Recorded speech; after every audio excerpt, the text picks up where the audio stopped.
Hey guys, and welcome back to Overtakes. This is Misfit, and I'm of course with Kel. Kel, how you doing? Hey guys, doing well. Got a Browns win today, so I'm feeling extra good. We're not talking about football today. I Fair enough. feel the same way about football as I do about Bastion, which we'll get into later. Hey, we got to beat the Ratbirds, so I'm happy about The it. Ratbirds.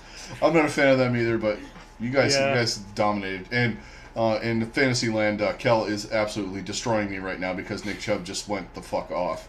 But hey, Matt Berry told me not to start Nick Chubb today. Yeah, well, Yeah, sometimes Matt Berry's wrong. But, most of the time, Matt Yeah. Berry is wrong. Unlike other things where we're going to go hashtag Monty was right. Um, before we Yeah. dive into today.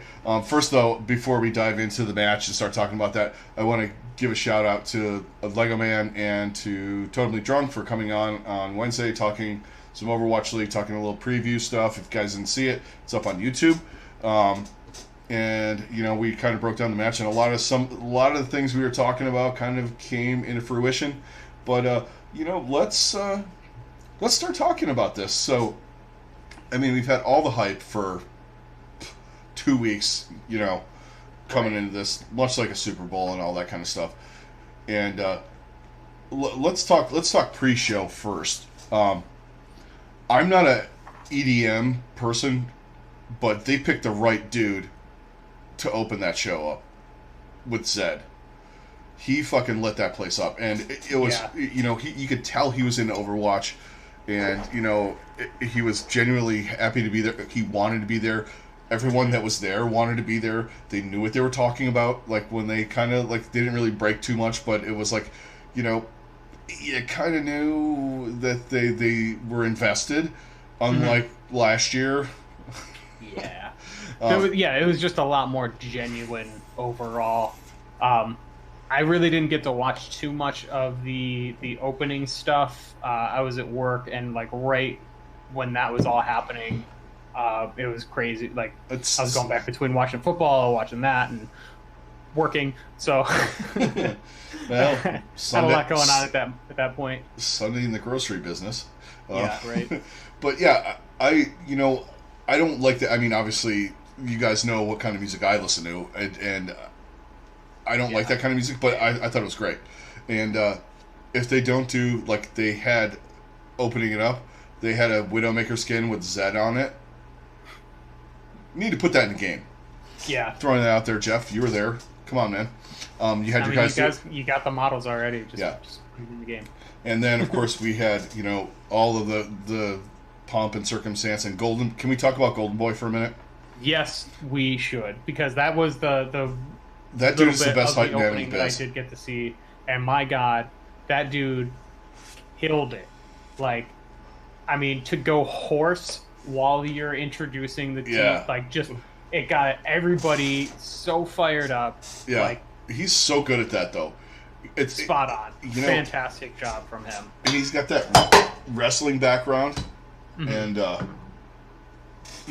kind of just that hype with wrestling, and then other esports and all that stuff. And he comes in and he is just throwing it out there, and it just I think it going from Zed to that. I think it just kept the crowd going. And Right. last year it was just kind of like, what the fuck just happened? Right. And this year I was like, all right, yeah, it's fun. It's going. We're here.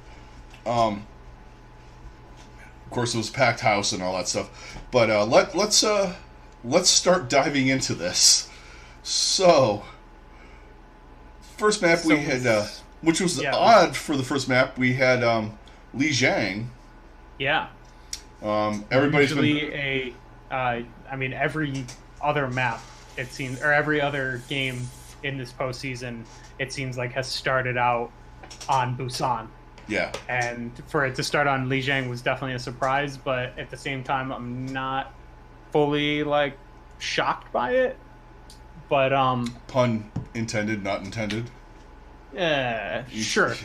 Let's go with it. Yeah. You're obviously channeling them in your room because all of a sudden all the electricity just flashed. So. God. But yeah. So, I mean, what more can you say about this team? Like they absolutely dominated from the opening map or from the opening Sinatra map. came out and just started fucking wrecking. Yeah, and like in the middle of that whole in that whole map, San Francisco took the first point on Control Center, and it was mostly Sinatra.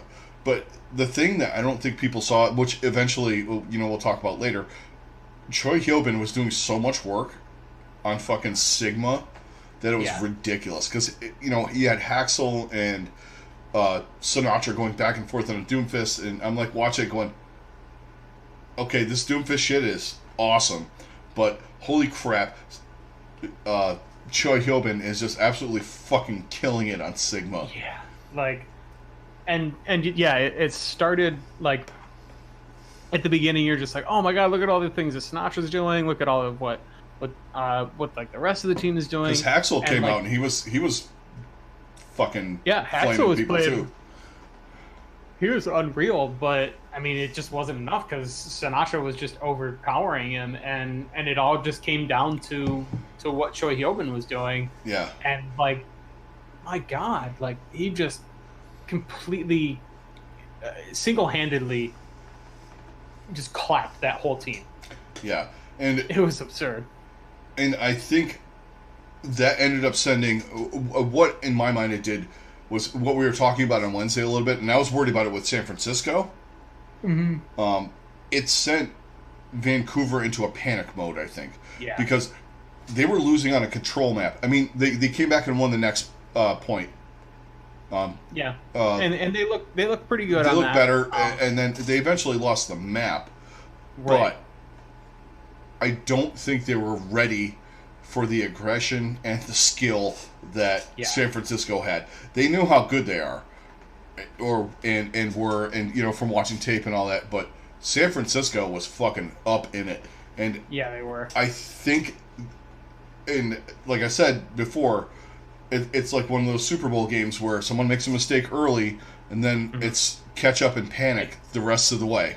It just snowballs from then on, and it's just like, there was an early turnover, or there was an early Trust me, I know I'm a Broncos fan. They're down two touchdowns, that type of thing, like in the first quarter, because like you have a turnover that turns into a pick six or something like that, and that's just kind of the feeling you got. Just even after the first map, you're like, ooh, this might not be good, and then so then we go to Eichenwald, which and I'm going to point out something. Totally Drunk actually posted this after, like, later on in the map or in the match, on Twitter, and I totally agree with him. So, this is one of San Francisco's best maps. Yeah. I don't think they've lost on it, and I don't think and Vancouver picked it. And this is a recurring theme that happened throughout the match. Literally every map that Vancouver picked was the best map that one of San Francisco's best maps. Not that they really had that many to choose from that weren't one of their best maps, just because they're so good and so dominant on so many different maps. One of Vancouver's better maps. But they were choosing ones where like San Francisco was like clearly the better team on. Yeah, I mean, Eichenwald was close. Vancouver was 7-1. They were 8-0. And it's not like Vancouver really didn't put up, like, this was probably the closest map of any of them throughout the day. Anubis was a little close. Yeah. They at least showed up. But San Francisco on that attack on Eichenwald just fucking shit all over them. I mean, there's no other way to put it. They just pooed all over their fucking cereal. To put Bastion up on that chandelier on attack, like, the way that they did was one of the most disgusting things I've ever seen. I hate Bastion. I do too. I'm with you. But that strategy was brilliant. Yeah. Well, and they didn't know what to do against Bastion. I mean, they rode the Bastion all the way to the fucking end of the map. Yeah. Where he mounted himself up on the chandelier. Absurd. Yeah, which is fantastic because in bronze matches now everybody's going to fucking start playing Bastion May. trying to get up there. Yeah. Bastion May. Oh, God. Yeah. Yeah, I'll probably stay away from ladder for the next couple of weeks. At least until this new patch comes out. And hopefully things will get better. Tracer for the win. But they exploited. San Francisco was smart, though. Krusty is a genius. Yeah. And he's got a team now that buys into everything. It's kind of the Bill and Check-ish thing. I'm not going to say they're going to be a dynasty or anything like that. So he's got his way, and he's got a culture that he was trying to build. And he's got cult followers. Yeah, and these guys have, like you said, they've completely bought into what he was trying to get them to do, and this is the result. Yeah. And that's just that's great coaching, and that's the thing is this team, both of these teams are filled with otherworldly talent. They are just stacked top to bottom with guys that are would be the top player on any other team in the league, basically. And on any other given day or any other team, I think Vancouver would have smashed. Yeah. Oh, absolutely. And because they weren't playing terrible, they were just getting outplayed. Yeah. I mean, there was just so many times where the problem with San Francisco is when you're playing, someone clutches at some point, whether it's Architect or Rascal or Sinatra or Choi Hyobin, the whole match. Any one of them can carry the rest of the team if someone else isn't doing what they need to do, or they're just having an off game or just an off point or whatever. Someone else can pick up the slack. Yeah.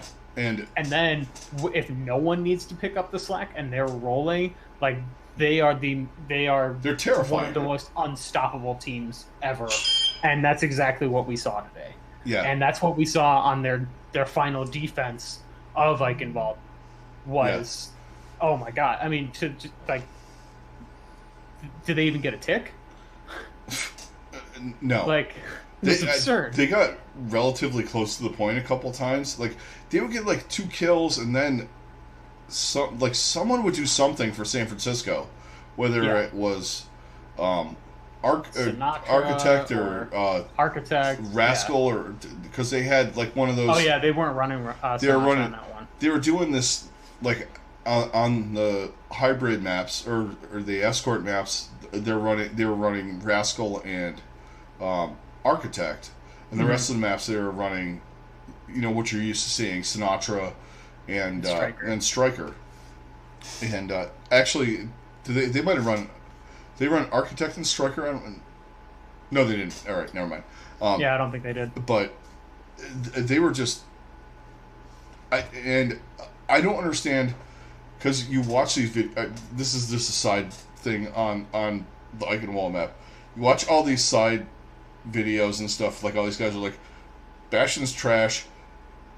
High elos, he's not worth shit, and all that. Yeah, but how are they in the pros, just rolling over other pro teams with him? Right. I mean, and it's it's exploiting something that's easy, which, in any sport you do that. I kind of can back it in that way. All right, this is easy. We can win because they're not going to stop it, because you just plop a shield in front of the fucking cannon or the turret, and he just mows everybody down. And then you put that, you play Baptiste, and you put the Ant Matrix in front of him, and he kills everything faster. Right. They're just exploiting what works. I just don't like it. I'm not a fan, and I think Bastion's the worst hero in the game. I'm more on this than I was on Hanzo with Scatter Arrow, but they just couldn't figure out what to do with that, which is there was a lot of times where Jianu was going on flanks trying to get rid of the Bastion, because it's I don't know, at some point this is an Outlaws moment for me. At some point, you're fucking losing. Try something else. If the Bastion is doing something, put something else in there to get rid of it. Yeah. This comp is not working against that. You're not in fucking silver.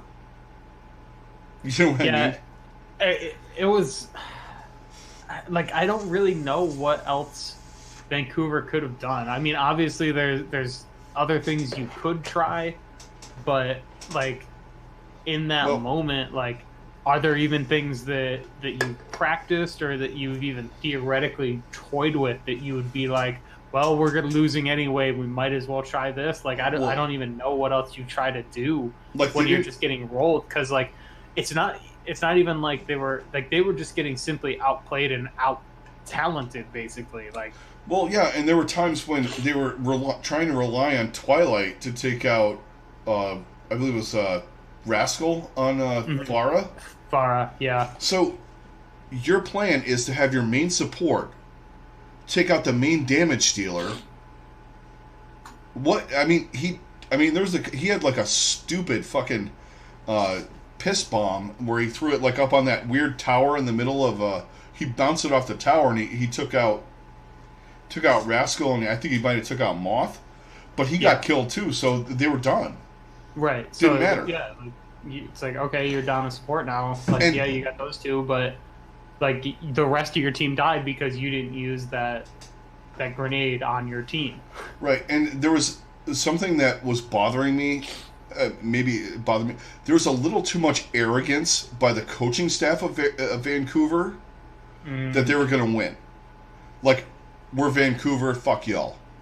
Right. Like that kind of like we have the just like, well, we have the pedigree. We've been here before. We know what we're doing, and it's just like, well, middle of match 2, they were that fucking dog sitting in the middle of the flaming room, going, "This is fine. This is fine." Yeah. Exactly. I mean, they interviewed Danny interviewed the main coach for Vancouver, and he was saying like all this shit, and I'm like, dude, you just got clapped. Right. What are you talking about? How are you gonna? You're not even countering this shit. You're like, whatever. They got a Fair and a Bastion. We're gonna run a fucking Reaper. Yeah. And then they tried running May, and it didn't work. It just didn't work. Yeah. San Francisco was one set. Then when they actually caught up to them, they were playing comparable things to them. San Francisco just outplayed them. Yeah. So simple as that. Yeah, we went to Anubis. I mean, they kind of showed up for that. Yeah.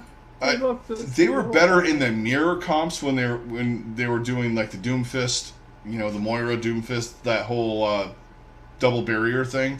But if San Francisco ran something out of the ordinary, they were fucked. Yeah. And it just showed, and then at that point it started getting panicky, more panicky than it was, and really I don't care what the coaches say or whatever.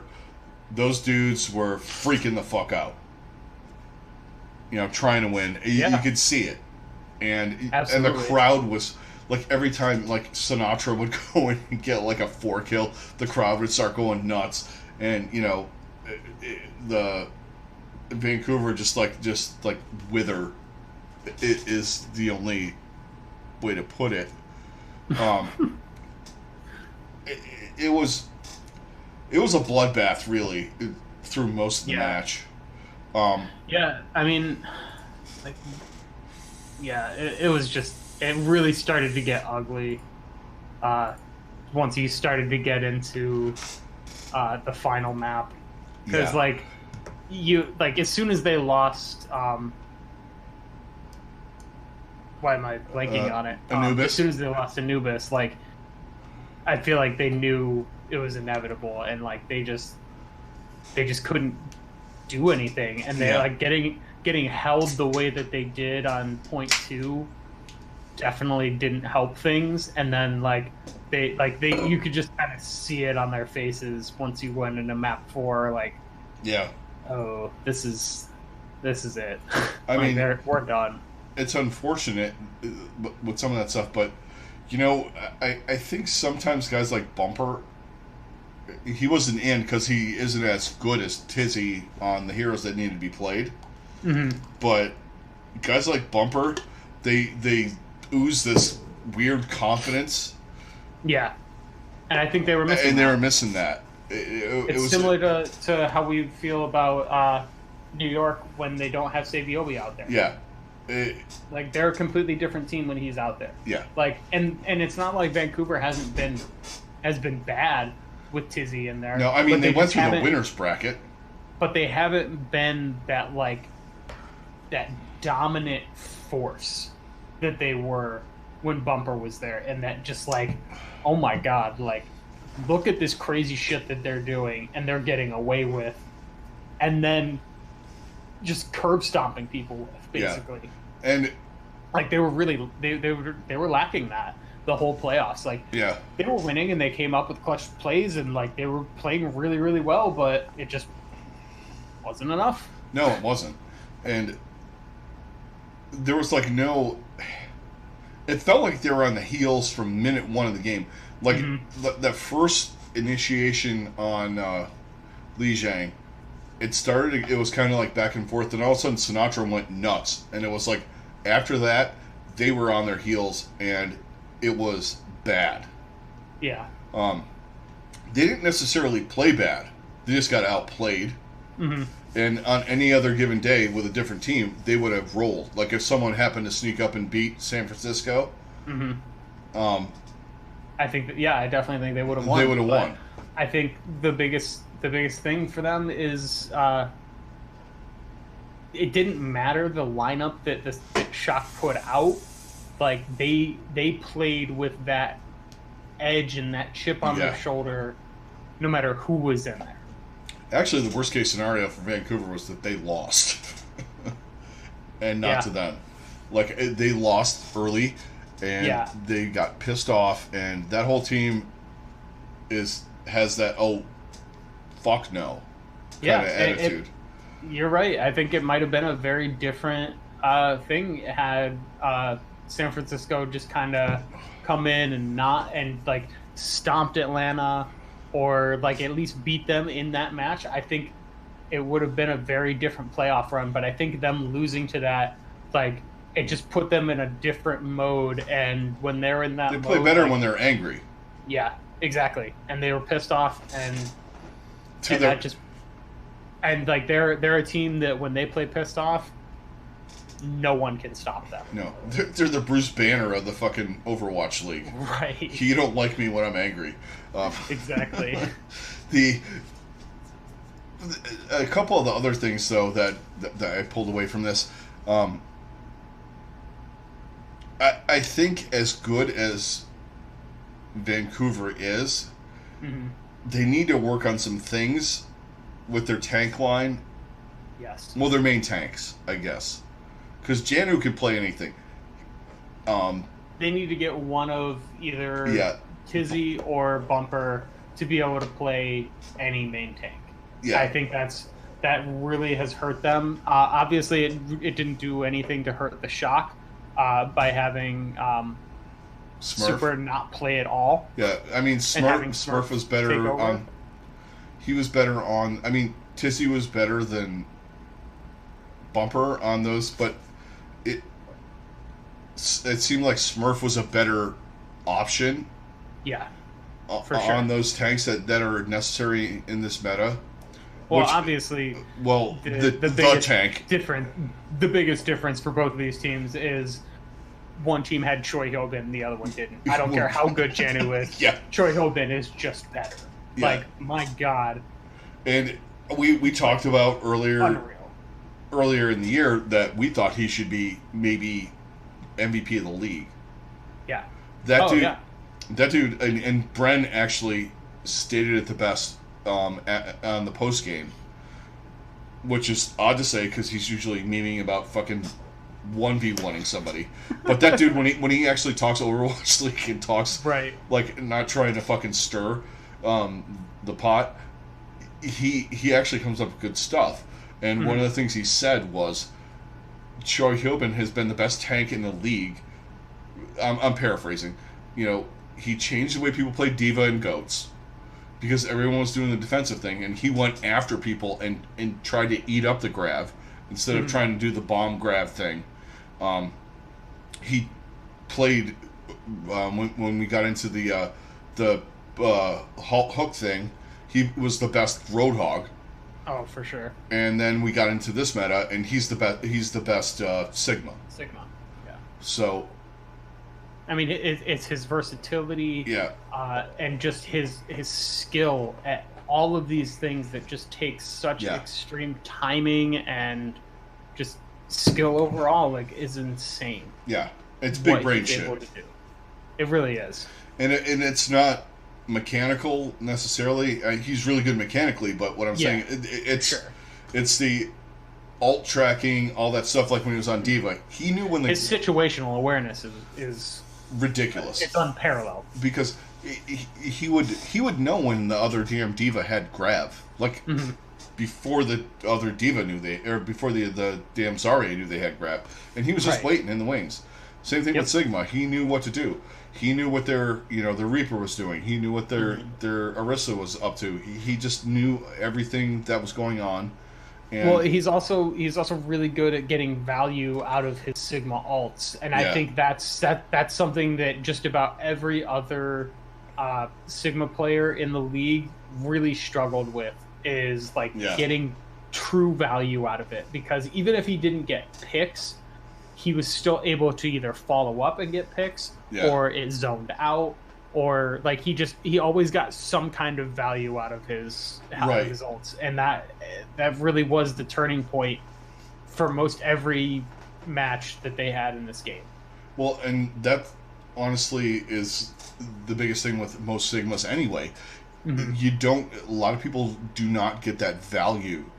Like there was quite a few times where Janu would get 3 or 4 guys up in a flux, but nothing happened after it because he didn't do enough damage. No one was there to follow up, or like he did it at the wrong time, so they were able to use ults to get out of it, but like it wasn't enough to like, okay, like, hey, you forced this ult out, but now we don't have that ult, so we can use another ult. Like, it was just like, well, we used that ult trying to get the kill, and it didn't work, and now we're just kind of sunk. Yeah, because there was a couple of times where Janu would come up with a kind of a big, 3 or 4 person flux, but the problem was he wasn't watching Moth, who we haven't talked about, who had sound barrier up and just was like, nope. Yep. Let's break it down. Exactly. Like, every single time they all got lit. Like, anytime there was a big one, it was almost like he was just like, come on, bro. Just use it. Do it. Just use it. I dare you. And I think they were in that mindset at a certain point where, all right, we're going to try and bait that out with the Gravitic Flux. But the problem was after that, they did nothing. Right. And they didn't have any follow-up with it because, like, while they were trying to get the kill with the Flux, they actually got picked. Yeah, they actually did the opposite of what they were trying to do. They boosted San Francisco up. Oh, I got extra shield, says Sinatra. I'm going to go fucking punch people in the face now. Exactly. Or, and just some of the stuff was questionable. And, all of the maps that they picked were like San Francisco's best maps. All right, look, all right, I understand I'm going to fight you on your best ground, like doing the big boy bravado bullshit.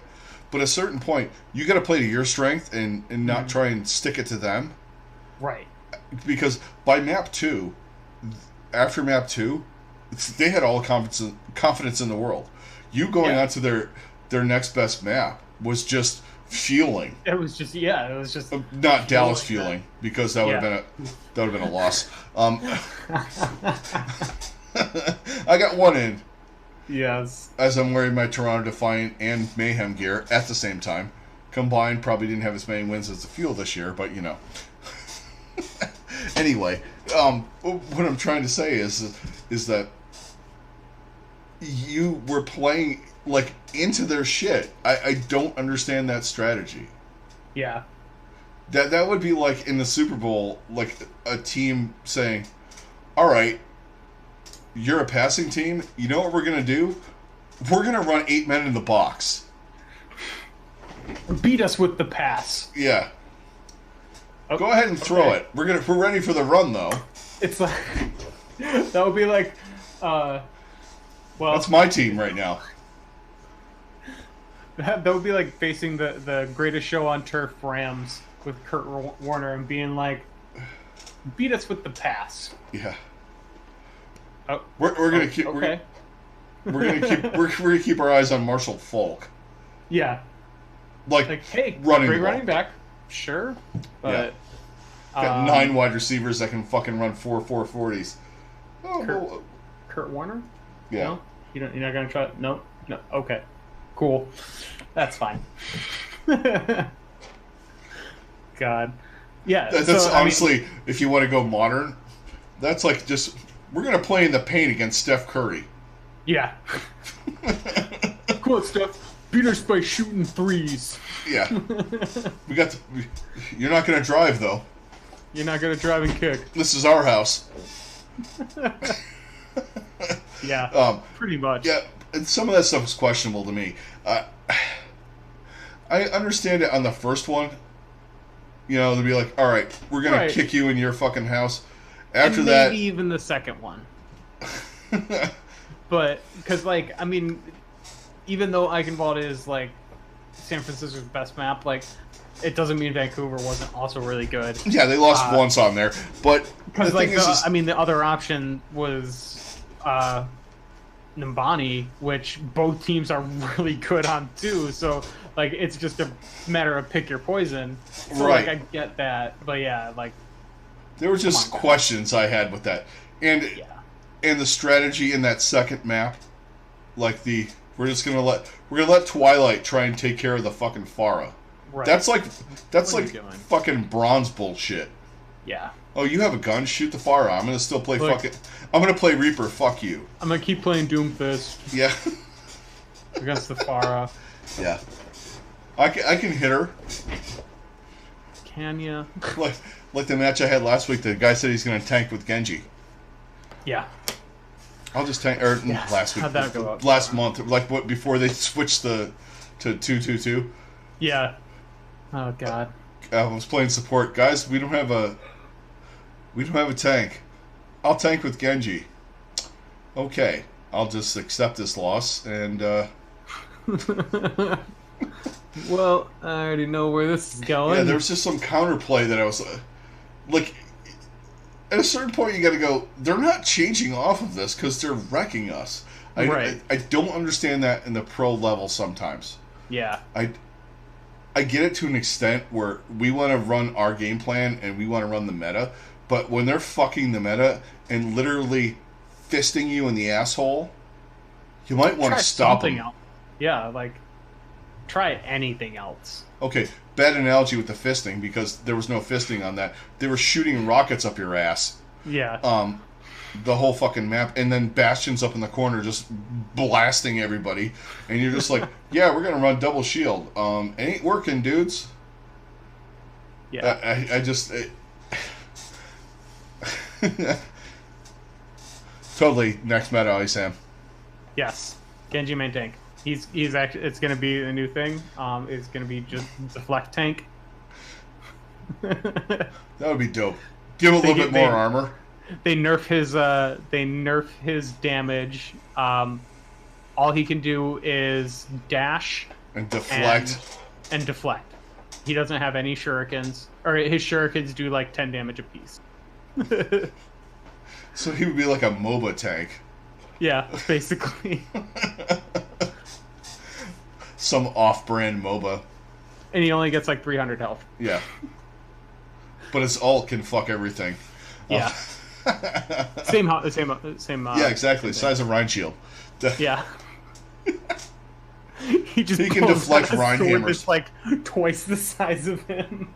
He just deflects everything. If Roadhog tries to hook him, he deflects the hook on a Roadhog, and you have him hooked. Come on, Jeff. Let's get on this. Yeah. Let's see this.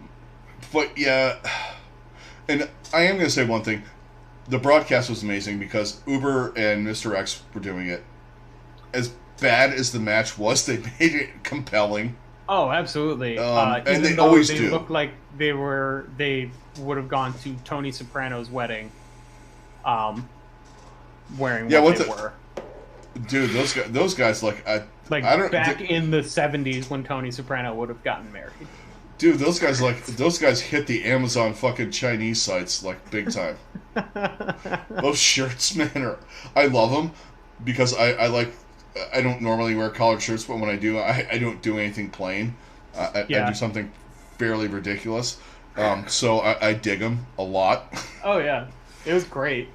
It was I was actually talking. I mean, it was probably better than the gold hoodie that Mr. X was wearing the last time. I was talking to somebody like that, and I said, "Dude was wearing a gold hoodie." The guy's like, "Where did he get that?" I'm like, "Oh, you can probably find it somewhere on Amazon or something, or right." I mean, they are in Southern California, so yeah, I'm sure there's some gold tiny lame shop fucking hypewear shop. Like it's just like any manner of clothing that you want, gold lame, they have it. I'm sure there's a store there somewhere that has it. There in New York, you can find like those two cities are the only. Actually, in Vegas, they had some places. If you went into Asia Town, yeah, there were some places there you could be like, "What the fuck is that? What is happening here?" Yeah, is that a sweatshirt and it's fucking gold? Like not like gold painted, like made out of gold. It feels like. Yeah, probably. He got like epic bro armor or something. Looking like in a fucking MMO. It's like, right. Dude, I got the golden hoodie. But those guys were awesome, though. I mean, they made it compelling at least. Oh man. But so yeah, we got to. All right, we'll talk about the last bit. So you know, then they picked fucking Gibraltar, and I was like, "Are you throwing?" At that point, I was like, right. Dude, like, are you guys throwing this match? Like, once again, like, this is far and away their best escort map. And like, it's also a map where you just fucking roll with Bastion. Yeah. Right, that's like an easy fucking... Not only is it one of San Francisco's best maps, like, for what they've been doing to them the whole game, just gonna play right into that. Yeah. We'll just play into that. Yeah. It's like the bravado just did not go away. No. And it kind of bothered me. We still got this. We got this. We'll get him on this. No. We'll get him on this one. Maybe they had... I don't know. Maybe they had a lunch somewhere. I don't know. They just wanted this to end. Yeah. I mean, I got to give huge props to San Francisco. Oh, yeah. For having the run that they did. My God. 5 games. In the playoffs. And not dropping a single map. That's fucking ridiculous. Absurd. That's like in any sport, I don't think I've ever seen anything like. The closest thing I saw to something like that would be the Bears in '85, where they had I think they gave up 10 points or something like that, or yeah, like total in the playoffs. Yeah, just absolutely fucking clapped everybody. I hate saying it because, of course, they ended it against my team, but I'm pretty sure the first year with Kevin Durant, the Warriors didn't lose a game until the finals. Yeah, all right, I'll give you that. Yeah. Close. But, yeah. No, yeah, that was the year. They just, like, they destroyed everybody. Like, no one... Yeah, but that was when you guys and fucking Golden State would just roll through the playoffs and it wasn't even worth watching. Right. Even if it went to 6 games, you're like, somebody's going to do something, it's over. Yeah. But... Oh, absolutely. We talked about that earlier, Isam, that the shock being in the loser bracket helped them. Absolutely it did. Because it was that same pissed off feeling that they had in after they lost stage 1 and went to stage 2. It was that exact same situation of like, we are not letting off the gas until we go and win this. Yeah. And we might not... I feel like they would have been a little more prone to some more mistakes. They might have been afraid a little bit. Yeah, like if they lost to him, like if they were in the winner's bracket and lost to him and had to come back and play him again, which I thought would have happened anyway. Yeah. I think it would have been a little bit more back and forth, but they were so pissed off that they lost to the fucking Reign on bullshit. Let's just call it that now. Yeah. I mean, it was... they shouldn't have been in that position, but, you know, they weren't ready. The meta was new and all that, and Gator was fucking really good on Sigma and whatnot, and whatever happened there. And it was Rialto where everybody fucking does something dumb to finish it off. It's just the way that map is. Yeah, I do think it would have made for a much more entertaining thing.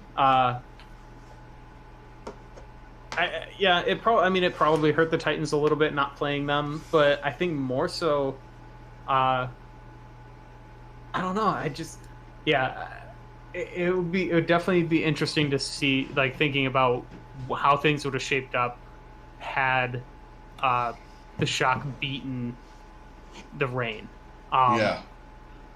Because we definitely would have gotten at least two matches of Titans versus Shock, and it may have given a little bit more to the Titans to help them, but at the same time, I still don't think it would have been enough.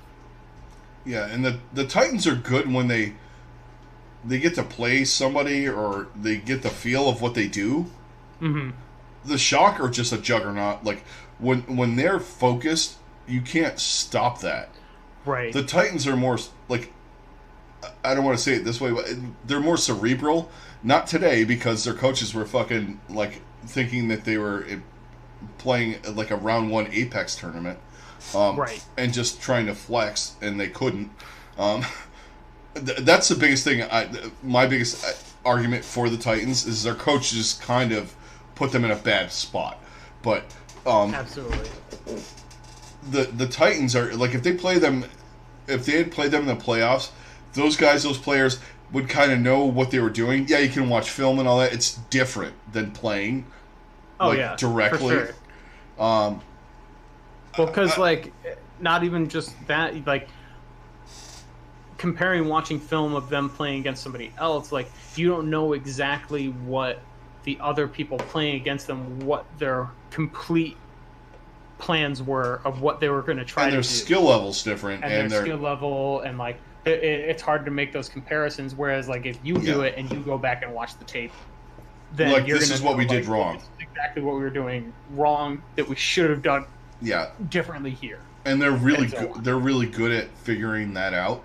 Mm-hmm. I mean, I doubt this meta is going to be... I think it would have made for a more competitive finals, but I don't think it would have really changed the outcome. Yeah, you might have gotten to 7. Yeah, we would have gotten at least, I would say probably 5 or 6 at least. We would have at least gotten a couple of map wins for Vancouver. For Vancouver, for sure. And if their coaches didn't coach them out of the game. Yeah. I mean, well, and it's also one of those things. It's like when someone in baseball intentionally walks the 4-hole hitter, and the 5-hole guy has 35 home runs, but the 4-hole guy's got, like, 50 and 150 RBIs. The 5-hole guy's like, the fuck? Like, okay. All right, put a guy on for me. Cool. And that's the way I felt like San Francisco was looking at it. Like, you're going to play our best map? You think you're going to beat us? Fuck you.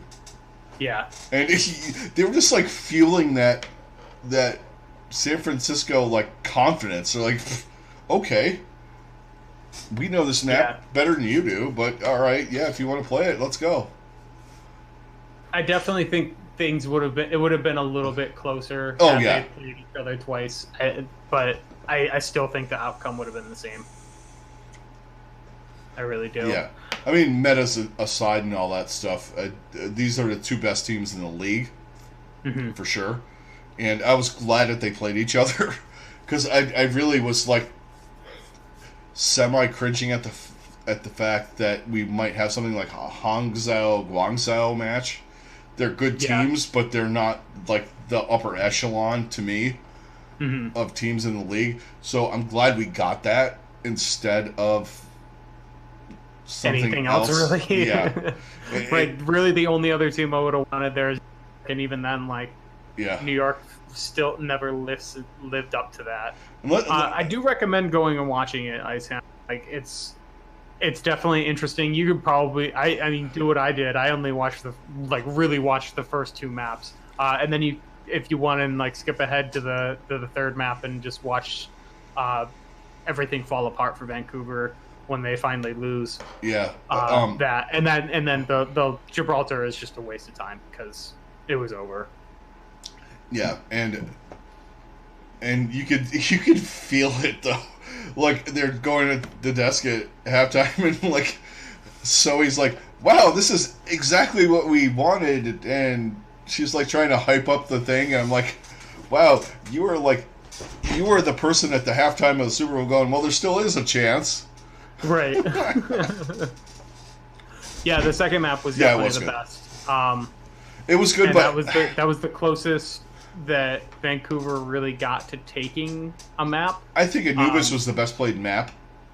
The third one, personally. But even with Anubis, like, I still feel like they, like, as close as they came, you still never felt like there were, like, that Vancouver had a chance. Where I still felt like with Eichenwald, like, there was still, like, some hope for most of the time. Like, you still were like, ooh, this could really go either way. But it just never did. Well, actually, you know what? There was hope when on the first when Vancouver won an offense on Eichenwald, and they actually took it in about it might have been 20 seconds, 30 seconds less than San Francisco, and I was like, okay, right, like, here we go. Now this is okay. Yeah, but then they just decided not to deal with the fucking Farah and the Bastion again. Yep. Exactly. And then San Francisco came out on defense and was like, nope. That was just, they just said, fuck off. Yeah. All right, so that wraps up that. And I do want to make one statement before we end. There was... Well, we're not going to end yet. Not end, but before we end, talk on a little bit, talk on the match. So I'm watching the watch point after the match. There's this girl who's like all New York Excelsior up, and she's like, okay, someone's got to teach some of these guys about fandom. Don't hold a sign up saying that, like, the universal sign for choking is NYXL and you're NYXL geared up. Yeah. You're just like fucking you're playing into the meme. Like, you're making a meme out of your team and you're dressed up in it. So then she comes out with another one, and it's like the universal sign of choking was this, and then it's Vancouver. No, they didn't choke, they got beat. Your team chokes, except for this year. Vancouver didn't choke. I was like, we need to have, there's a difference between choking and getting outplayed. We need to have like a fan consultant firm. Oh God. You know, just okay. This is how you antagonize the other team. Like today, one of the other podcasters, go look up it on Twitter. Deathblow was all he had like an orange and yellow wig on, and he totally teabagged a Vancouver fan and ran away. That's how you do it. Oh my God. Yeah, exactly. She's trying to pass the shame. For sure. She's trying to pass the shame, but the problem is you can't be decked out in the team's gear. You got to be. You know. I understand it from the standpoint of, at least I'm not that guy, but you've been that guy, and you were that guy like 2 weeks ago. Exactly. Yeah. So obviously we talked about Choi Hogan, and with the way he played in this match, I mean, well-deserved Finals MVP. Like we talked about earlier too, is like this was a guy that played well enough this year that he had serious possibility of getting overall league MVP and I think 100% deserved getting Finals MVP. And I'm sure right. he would 100% rather take that than anything else. Oh yeah, and one of the things, just like every year when LeBron would get to the Finals, is just like, well, he didn't get MVP this year. It's just like I'm pretty sure he'd rather have a Finals MVP than the regular one. Well, and also too, they voted way too damn early. Like they like kind of. Yeah. I mean, you're voting for people playing. In stage 3 is just dumb. Yeah, you're voting for people. You're voting for people playing fucking Brigida, and no one's played Brigida. Well, never mind. Vancouver tried that. Yeah, they did. So did I.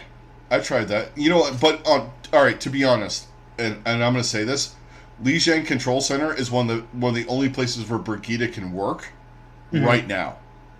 So it wasn't bad. I get what they were trying to do, but yeah, it just didn't work out. I was going to say, it wasn't bad if you're on ladder and you're like below diamond. But, but if you're in the pros, I'm going to pass on the Brigida. Yeah. But Choi deserved it. I mean, that dude, and that was one of the things going in the Wayback Machine, at the beginning of the year, that was one of the guys we were like, with San Francisco, we were like, so is this going to work? Because he was kind of okay last year, but he proved, like in the offseason, I don't know what he did. He became a fucking monster. I know he was decent. Like, he was good last year, but he was not this, like, dominant machine that he turned into. Like, throw him on any character. Yeah, he's just didn't amazing. Matter, and he just destroys everybody. Like, it's unreal, the turnaround that this guy has had. Okay, if there's anyone that owns a seat company out there, my seat's trash, and I keep sliding down. So if you really want to sponsor us, that would be great. So I don't keep fucking turning into I keep falling down. Anyway, back to reality. I do agree with you, Trenchfoot. That's something we talked about earlier. Is like, try something else. Like, try a different map, or try a map that the Shock is not one of their better ones, and then is hard. Try something different. Maybe run a Sombra. Like, you're down 0-3. Like, it's the finals. Like, this is it. Like, just running out the same thing. Obviously, that's not working. Like, is dumb. Like, just try something, anything else to try and get yourself back in the game. This just in: Flame is the general manager of the Vancouver Titans right now. Sorry. Oh, God. Tyrod got a new job already? He's a good coach. Sorry. Hey, we got our Outlaws fucking mashing. All right, there we go. We got our Texas team insults in. The one girl provided the Overwatch, or the NYXL choking meme. So there we go. Yeah. But okay, we want to talk about one thing that actually Jeff. Since we're to the end of the match, so we have all the stuff going on, and Papa Jeff Kaplan kind of wants to make the Overwatch League trophy like the Stanley Cup. And that every team that wins gets their names etched onto a portion of the trophy. And we are both all for that. I would love that to be a thing. Yeah, I'm a hockey fan, so I'm so down for that. And then everybody gets a day with the cup. That's one of the traditions with Stanley Cup. And for it to be not like the Lombardi Trophy where every team gets their own, or same with the finals, and you kind of get a replica if you're in the NHL. All that, yeah. We probably downplayed Gibraltar a little bit, but I don't know. I don't think they gave up. I think they just can't. You could just see the writing on the wall, and like just looking at their faces. Like it's not like they. Yeah, well, we probably overplayed. Right. We overstated. Yeah. Well, one of the things with Gibraltar that I noticed was that Janu. You guys have all been in this match. where you're getting fucking clapped, Mm-hmm. and he's playing Sigma, and he's like, "Fuck this Bastion, I'm fucking going after him," and your main damage dealer tank is now chasing the fucking shit cannon. Right. And I mean, Janu was playing amazing. In that, he was playing amazing, but there was a point where he was just chasing him up the fucking hallway. It was like, I'm fucking done. Yeah. But yeah, going back to the trophy, I want that to make that a thing. Yeah, I do too. Just as long as they don't defile it like my team does when they win the world, or when they won the Stanley Cup twice. You know, bending it with strippers sitting in it in '94 and denting it at keg parties, and then in 1940 they burned the lease of the team that was in Madison Square Garden. You guys play WoW and other MMOs. When you set things on fire in a cauldron, bad things happen. Never good things. No, but I want shit like that. I want this to be like the trophy. You know, I mean, the Lombardi Trophy is one thing. The Major League Baseball Trophy is, I don't even know what the fuck this is. It's like a bunch of flags around a baseball. It's kind of weird. I've always thought the World Series. The best trophy is the Stanley Cup. Yeah, and those guys, a lot of those guys are hockey fans too. Side note. Yeah. Well, I mean, the Titans are literally owned by a hockey team. Yeah, the Titans did not play Bastion. I don't know why, but yeah, unless they were listening to me going delete Bastion, but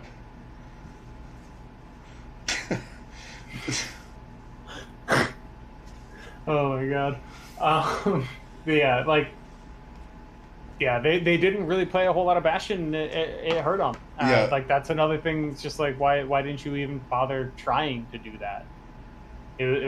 There was definitely a lot of questionable decisions, coaching and just personnel wise that the Titans made that just.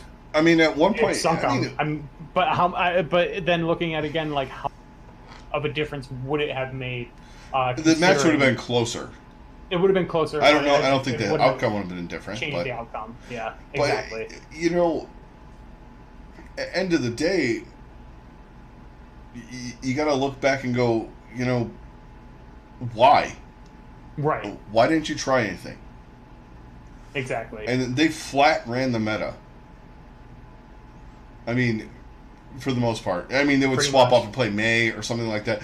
And then the one point on Eichenwald where we talked about, like, that I lost faith in Vancouver was Janu's on fucking, or Janu, Twilight's on fucking Anna. He can take care of the Mercy. Yeah. What fucking level of ranked are you playing that you're trying to do that? They're like pulling like ranked bullshit. Maybe that's my problem with it. Right. Oh god. It's like, we'll ignore the Bastion that's sitting on the chandelier that no one can fucking touch. Mm-hmm. Unless there's like a widow or a hit scan. Yeah. And we'll just let him swing on there and fucking shoot everybody. Oh, and the Farah's whatever. Yep. That's the one thing in the pros that I don't understand. I'm sorry, I'm going to go off. I don't understand when they don't counter the Farah and the pros. Or the Bastion, all right, I get that. You think you can beat it. But the Farah? Come on, man. Yeah, I don't get it. Like there's it's questionable on how they do that. Yeah. So yeah, moving on. Exactly, Trenchfoot. No one was a leader on the Titans today. Exactly. Yeah. Yeah, I that's pretty much what it is, Sam. Like it was just like there was no. Well, first off, they couldn't control Moth. Moth was actually absolutely owning them. Mm-hmm. He's like one of the best main supports in the league, if not the best right now. They got outmatched at every single position. Really, main tank was probably like a draw. That's about it. Everything else was completely dominated by the Shock.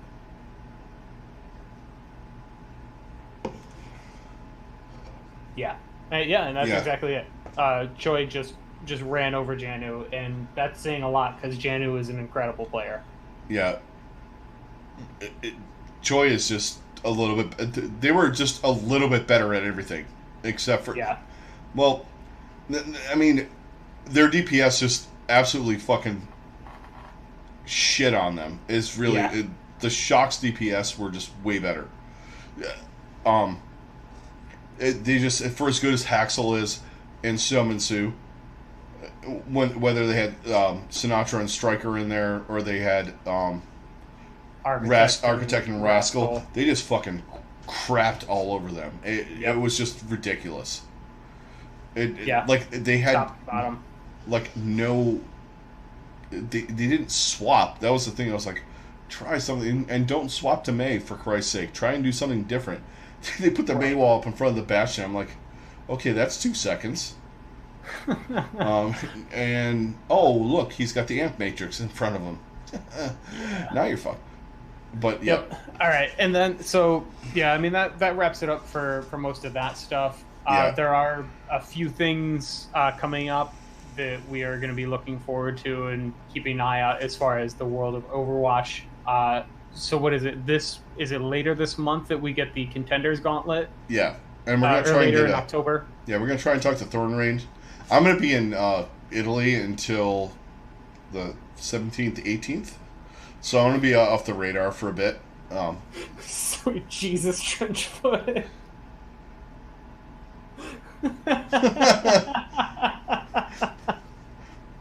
Oh my god! Is that a Scheisser video? German people are so fucked up. That's South Park movie quote.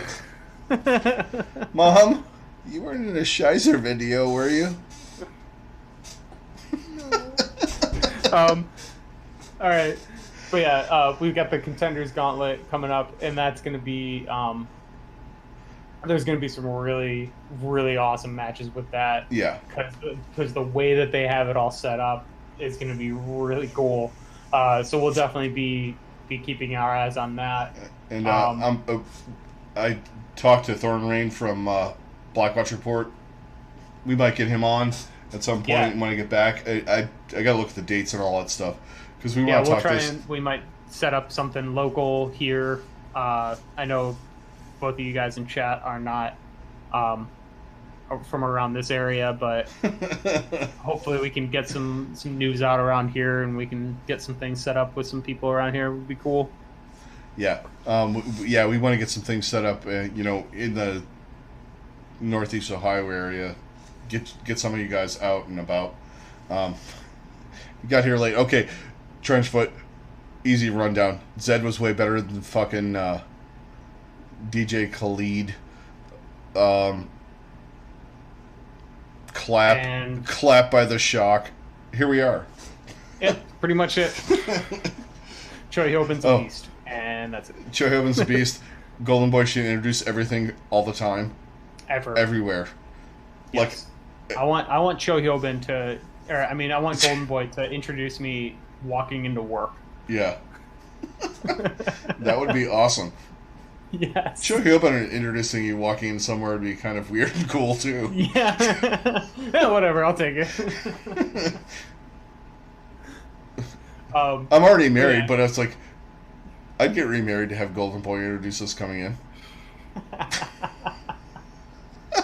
Oh man, when I get married, for sure, gonna be bringing up Golden Boy. Hey, we get a shout out.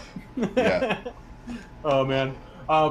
So yeah, the Contenders Gauntlet is gonna be something that we can watch out for. Yeah. It's gonna be really cool. We're gonna be definitely keeping our eye on the World Cup. Yeah, and then after that we got the World Cup. Not that you can tell anyone by their jerseys, so Yeah. Just red and white. Well, which red and white team is playing today? Yeah. I'm going Narco Kingpin Trenchfoot. Oh man, yeah, I agree. More Narco Kingpin. I said that they looked like they were going to Tony Soprano's wedding back in 1973. Yeah. That's fine. But yeah, so yeah, there's gonna be some cool stuff with Overwatch. Obviously, we're gonna be doing our wrap-ups. We've kind of laid out what we're gonna be doing, but just to refresh everybody's memories, we're going to be taking this month off, or all of October off pretty much. We'll definitely put out a solid date of when our next episodes will release, but then we're going to start doing some breakdowns of the season. We're going to get some guys on from the different shows that focus on specific teams. We're going to talk to them, have them give us their thoughts on their teams, what they can do to improve going into the next season, and what they're going to do, what their plans are as well. And then pretty much after that, we're going to get back right back into it, because it's going to be a short BlizzCon off season. Yeah, we got also. We'll talk all that stuff too, and we're going to talk all the transaction news, all that good stuff. So it'll be a little bit less. Like, we're not going to be doing our live stream on Sunday night with the Backcap, but we'll definitely be doing at least one recorded episode a week, most likely. And you might see us streaming we'll do some streaming of us playing games and all that good stuff. So definitely keep an eye out for that once this next patch drops. Yeah. And God, I'm not touching this game right now. or other games or something, or who knows. Yeah. I'm still trying to get streaming Luigi's Mansion 3. I'm still trying to get Kel into playing TFT. Yeah, I gotta get onto it. I got so many Switch games I gotta play right now. Yeah.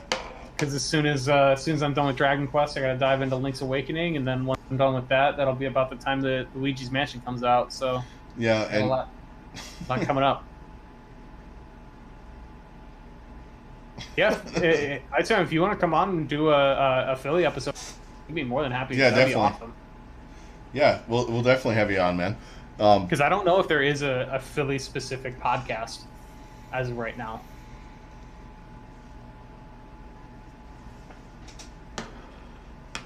Jesus Christ. Sorry. I can't win for losing in fucking fantasy football, man. I turn around and fucking Dallas. Every time Dallas is moving the ball, it's not fucking Ezekiel Elliott, man. I think he's got a touchdown at least. Yeah. And a decent amount of yards. I need 15 touchdowns to beat you. Yeah. Oh, and the stupid thing was I got the second best grade in that league, and I'm 0-3, going to be 0-4. Yeah, well, I got the lowest grade in that league. I was, I got like a D for my draft in that league. I think I got a B+. Yeah, this is in our podcaster league. We played each other today, guys, and I have Nick Chubb, and I had Baker Mayfield and Odell Beckham, and Odell Beckham had his worst game as a fucking pro. Well, Baker had a good game. Yeah, but I needed both of them at that point, man. Yeah. Anyway. Jarvis got all of it. Yeah. Yep. That was one thing I feared with, as far as fantasy with that team, is that was going to be definitely a thing. That, each game there would be one guy that just, really goes off. Says the Baltimore fan. Yeah, Nick Chubb eating you alive. Hey, you guys got some garbage time TDs, though, right?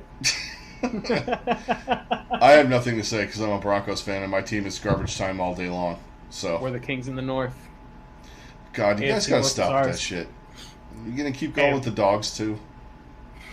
Can we stop with the dog pound? I don't care about the dog thing, but I'll take kings in the north all day. See how that worked out. We are in the AFC North. By the way, we saw how that worked out, right? Yeah, but he's not Rob Stark. He's Sansa Stark. Baker Mayfield We're is our own kingdom. Because if he's Jon Snow, he's just going to go back and play with the fucking wildlings. So what, he's going to go back to college football? He's not Antonio Brown. He's going to go to the Oklahoma fucking whatever in Arena Football League. No, you're our leftovers. Thank you very much. Oh, this is great. God. But yeah, that's going to be pretty much it. I'm just watching the Browns fans and the fucking Ravens fans go at it. This is fantastic. Fuck Art Modell. I'll just leave it there. Oh. Yeah, we took your quarterback. How you feeling about that? Yeah, probably pretty good. Anyway. Yeah. Thanks for Joe Flacco. One of my fucking refund. Can we ship him back in an Amazon box to Baltimore? Take him to the UPS store?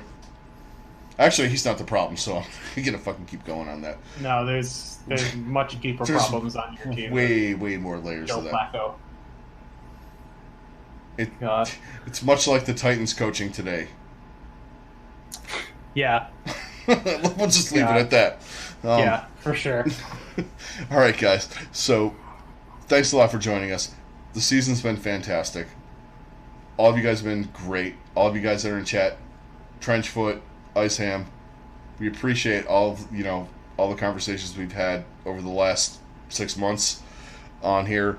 Streaming's kind of new to us, so just thanks for bearing with us and the technical problems and the weird shit and all that stuff. All of you guys watching on YouTube, thanks for all your support. Thanks for watching. Thanks for subscribing, all that kind of good stuff. Everybody that's in podcast world, whether it be Spotify or iTunes, all that stuff, thanks a lot. We really appreciate you guys tuning in to us, like going back and forth and the bullshit that we talk about. It's super fun for us. We just want to get you guys involved. And we will see you guys in a couple of weeks. And watch out for, different things popping up on social media. You might see me walking Rialto. I may or may not sneak in some Overwatch stuff there. Oh yeah, our Twitter account will definitely not be going anywhere. Yeah. Even though my wife doesn't know it, there will be a point where I'm on the bridge in Rialto.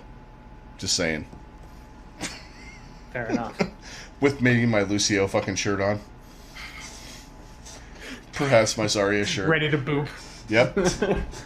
Boop's completed. Yes. Or I can just pretend to yeet a grav in fucking St. Mark's Square.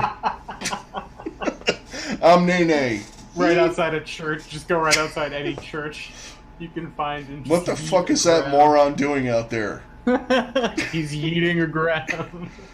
I think he's trying to do something from Overwatch. What? Oh my god. Just let him go. Just let him do this thing. Alright, guys. Thanks a lot, and we will talk to you later. Trenchfoot, Iceham, we'll see you. Later, guys.